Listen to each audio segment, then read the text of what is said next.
Hi అండి. ఈరోజు మన వీడియోలో చుక్కకూర చికెన్ అయితే చేస్తున్నానండి. చాలా టేస్టీగా ఉంటుంది. మనం గోంగూర వేసుకున్న ఫ్లేవర్ అయితే ఉంటుందండి. చాలా టేస్టీగా ఉంటుంది. ఒకసారి అయితే ఇలా ట్రై చేయండి. ఆకుకూరలు తిన్న ఫ్లేవర్ కూడా వస్తుంది. చుక్కకూర అయితే క్లీన్ చేసుకుని శుభ్రంగా కడిగి అయితే పక్కన పెట్టుకున్నాను. అలాగే చికెన్ కూడా శుభ్రం చేసుకుని అయితే పక్కన పెట్టుకున్నానండి.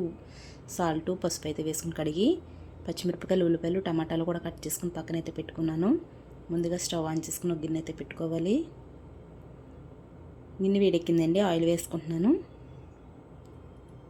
ఒక స్పూన్ అయితే పసుపు వేసుకుంటున్నానండి. ఆయిల్ వేడెక్కిన తర్వాత అలాగే మనం కట్ చేసుకున్న ఉల్లిపాయలు కూడా వేసుకుని ఫ్రై చేసుకోవాలి. ఇలా చేసి చూడండి, చాలా టేస్టీగా ఉంటుందండి కూర అయితే.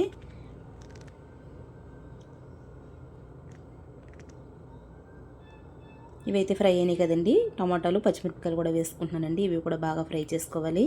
వీడియోని అయితే స్కిప్ చేయకుండా మాత్రం పూర్తి వరకు చూడండి. మీకు నచ్చితే సబ్స్క్రైబ్ చేసుకోండి, లైక్ చేయడం మాత్రం మర్చిపోకండి.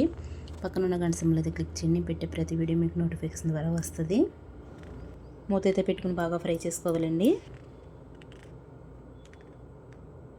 ఉల్లిపాయలు అయితే బాగా ఫ్రై అయినాయి. మూత అయితే తీస్తున్నాను చూడండి. ఇప్పుడైతే మనం నీట్గా కడిగి పెట్టుకున్న చికెన్ అయితే వేసుకోవాలి.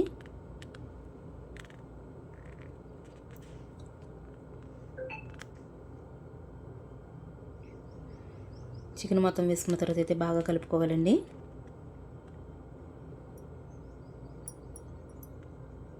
అలాగే టేస్ట్కి సరిపడగా కల్లుప్పు కూడా వేసుకుంటున్నాను.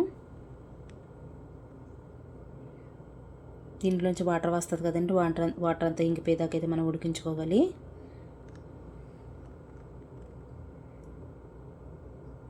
అలాగే ఒక స్పూన్నర అయితే అల్లం వెల్లుల్లి పేస్ట్ కూడా వేసుకుంటున్నాను. అల్లం వెల్లుల్లి పేస్ట్ అయితే పచ్చివాసన పోయేదాకా బాగా ఫ్రై చేసుకోవాలి.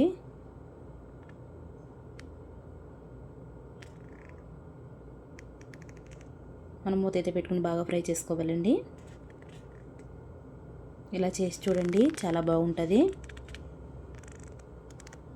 వాటర్ అయితే ఇంకిపోయిందండి. ఆయిల్ అయితే చూడండి సెపరేట్ అయ్యింది. మనకు టేస్ట్ సరిపడగా కారం అయితే వేసుకుంటున్నాను.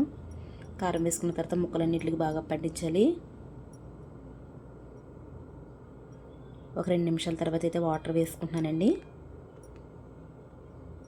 ముక్కలన్నీ ములిగేదాకా అయితే వాటర్ వేసుకోవాలి.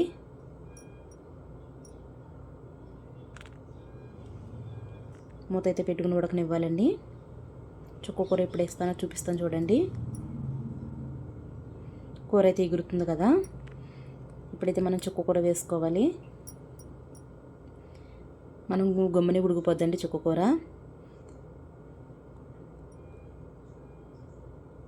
ఇది వేసుకుని అయితే ఒక 10 నిమిషాలు అయితే సిమ్లో పెట్టుకుని బాగా ఉడకనివ్వాలి. ముక్కలకి అయితే బాగా పులుపు పడుతుంది. మొత్తం కలుపుకున్న తర్వాత మూత అయితే పెట్టుకుని ఉడకనిచ్చుకుంటున్నాను. చూడండి కూర అయితే దగ్గర పడుతుంది కదా. ఒక స్పూన్ అయితే గరం మసాలా వేసుకుంటున్నాను.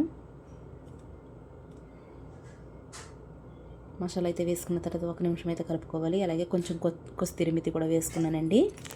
ఇది వేసుకుంటే చాలా టేస్టీగా ఉంటుంది. ఉంటే వేసుకోవచ్చు, లేకపోతే స్కిప్ చేయవచ్చు. నేనైతే వేసుకున్నాను. మూత అయితే పెట్టుకుని బాగా ఉడకనివ్వాలండి. 10 నిమిషాలు అయితే ఉడికిందండి. చూడండి కూర అయితే దగ్గర పడ్డది కదా. గ్రేవీతో చాలా చక్కగా వచ్చింది. అంతేనండి, వేడివేడిగా చుక్కకూర చికెన్ రెడీ. Bye friends.